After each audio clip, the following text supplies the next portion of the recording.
Hi everyone, this is Karen. I believe you hear it everywhere. Yes, we have a Bangladesh factory. So it's easy to feel confused and start wondering, is that really true? Well, it probably is. But today, I'm not here to promote our Bangladesh factory. You can relax. Instead, I want to talk about how we have a Bangladesh factory and it took us 10 years. Because it's not just about courage or commitment, it's about strategy and a lot of math. When I step into Bangladesh, the beginning is always the hardest part. You need a workshop, you need licenses, you need to cover all the necessary costs just to make sure everything is legal. Some people look for shortcuts, but the moment you choose a shortcut, you're already going in the wrong direction. Shortcuts usually lead to mistakes, losses, and problems that come back later. Please don't ask me why I know it. The farthest way here is actually to follow the law and be patient. This is not China. Everything takes time. In Bangladesh, you don't usually just walk in and find a ready-made factory building that perfectly fits your needs. That's why we built inside an EPZ. As you may know, EPZs only select stable and financially strong partners. We are very lucky to become one of them. Once you have a proper base, and can finally focus on production. And this is where Chinese factories have a natural advantage. Most Chinese factory owners didn't start as owners. They grew up on the production floor. They understand materials, processes, efficiency, and quality control. At the same time, Chinese companies usually already have strong supply chain systems in China. And that matters a lot in Bangladesh.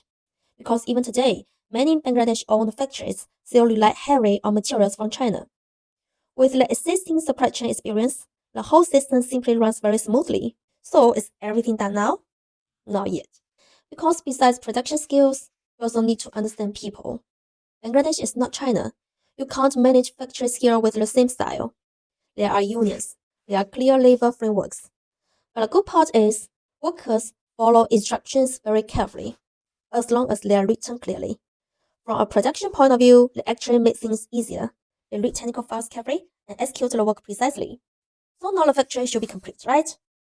Not yet. You also need capital. Real capital.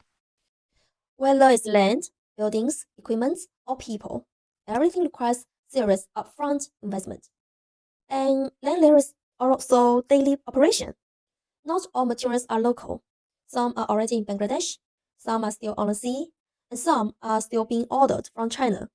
So your money is always moving and always tied up. Cash flow doesn't stop at production. It runs through materials, logistics, inventory, and lead time. Without strong financial capability, it's very hard to keep production stable here in the long run. Actually, the cost is usually double or even triple of the cost to build the same scale factories in China. So the combination, technical know-how, capital strength, and supply chain coordination is what allows stability to form over time.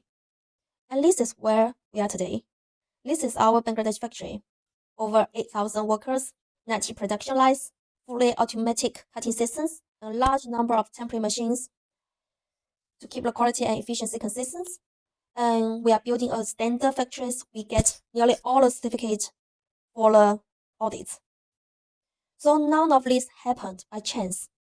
If you are sourcing in Bangladesh, you don't just need a factory. You need a partner who truly understands how things work here. We've already been through the hard part. If you'd like to talk more about Bangladesh or your sourcing plans, feel free to reach out. I'm always happy to chat.